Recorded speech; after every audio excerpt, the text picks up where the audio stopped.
Hey Bowtie Nation, Joseph Hogue here with the Let's Talk Money channel. Welcome to another one of these quick market updates. And I just found some really interesting research on most popular stocks, the top 10 stocks for those big money players and regular Main Street investors. Nation, there's an old saying on Wall Street, something I used to follow when I worked as an equity analyst, that says, follow the smart money. And what this means is watch what the big institutional players are buying. You know, those hedge funds, the activist investors. There's really two reasons for this.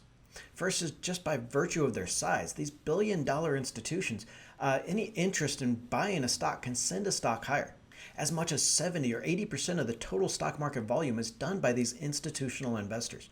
That's trillions of dollars controlled by these big money players, and you can see they own upwards of 80% of the shares in many of these stocks. So any stock getting just a little love from these institutional investors is already going to have that leg up. Second, though, is these hedge funds, the pensions, and the other institutional buyers, they're going to be doing their research. You know, these funds and companies have teams of equity analysts just digging through all those financial statements.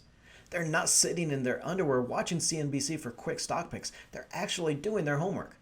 But after seeing the research on those top stocks, I'm starting to wonder if the smart money isn't so smart after all. In fact, comparing that list of top stocks held by institutional investors against the most popular stocks among Main Street investors, I found a lot to like about both. So for this video, we're going to dive into both those lists, see who the big money players are buying, as well as which stocks Joe Sixpack likes.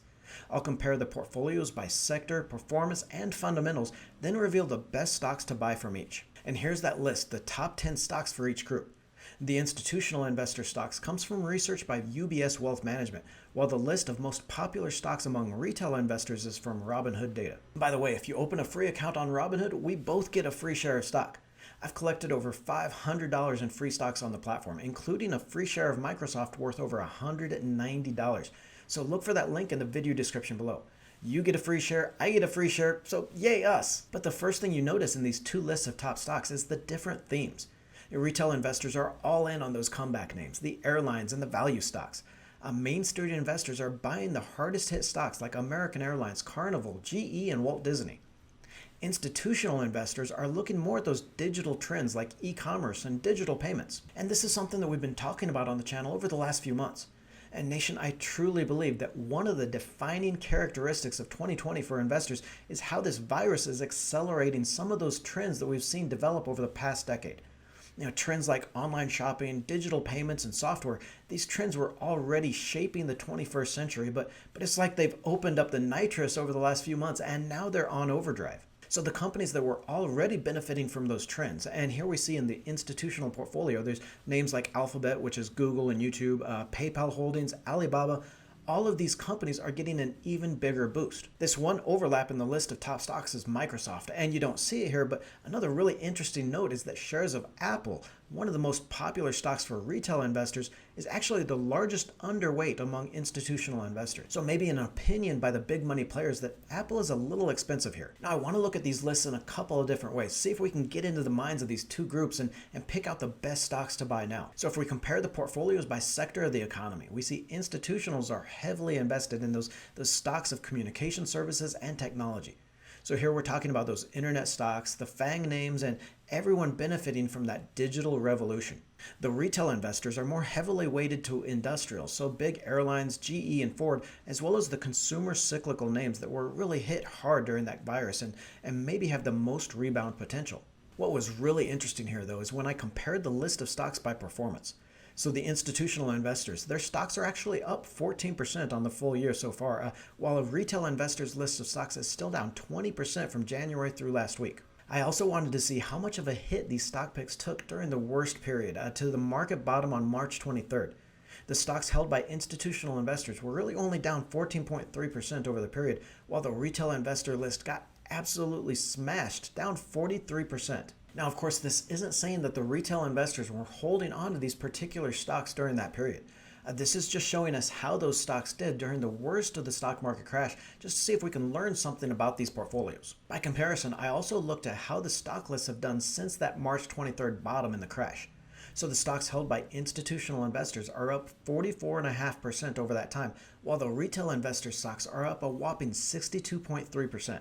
So on this, it looks like the institutional investor portfolio is a little safer, experienced a shallower drop during that crash, but still did really well since then. The retail investor portfolio, though, is in much more of that high risk, high reward portfolio, seeing those big drops when the market falls, but also a stronger rebound. One more table here, and then I'll highlight what I like from each of these top stock lists. And here I wanted to compare the list on fundamentals like PE ratio and growth. Look at the average price to earnings ratio of the portfolios. It's clear retail investors going after those deep value names. The broader market is trading for about 22 times on a price to earnings basis. So this 16.3 times is well below that. And in fact, many of these stocks in the retail list are trading for less than 10 times on a PE basis. The institutional investors aren't quite as concerned with the price, though, with an average PE ratio of 38 times. So these stocks definitely didn't sell off that much. Now, these are growth stocks trading relatively expensive compared to the market. And you see this in growth in sales and earnings comparison. And what we're looking here is what was reported in the first quarter of 2020 for companies versus the first quarter of last year of 2019. So a year-over-year comparison in earnings and sales. And stocks in the portfolio list for institutional investors have actually seen their revenue grow. So the companies in the institutional investor portfolio are still booking positive sales growth even in this environment, and earnings were only down about 5% in the first quarter. By comparison, the stocks in the retail investor portfolio are a train wreck. First quarter sales were down an average 9.3% compared to last year, and earnings dropped 155% from the year before.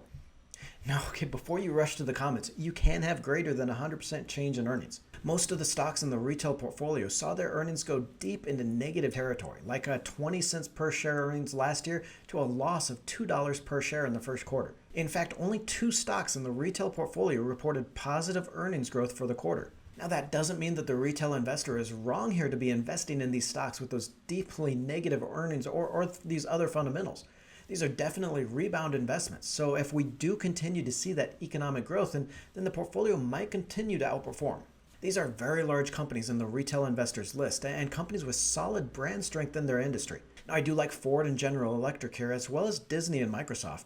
I think Apple is a little expensive at this point and prefers Southwest Airlines, that's ticker LUV, versus the 2 airlines listed here. So if you're investing in these recovery names, you have to do your homework and make sure they have that survivability to eventually benefit from a recovery.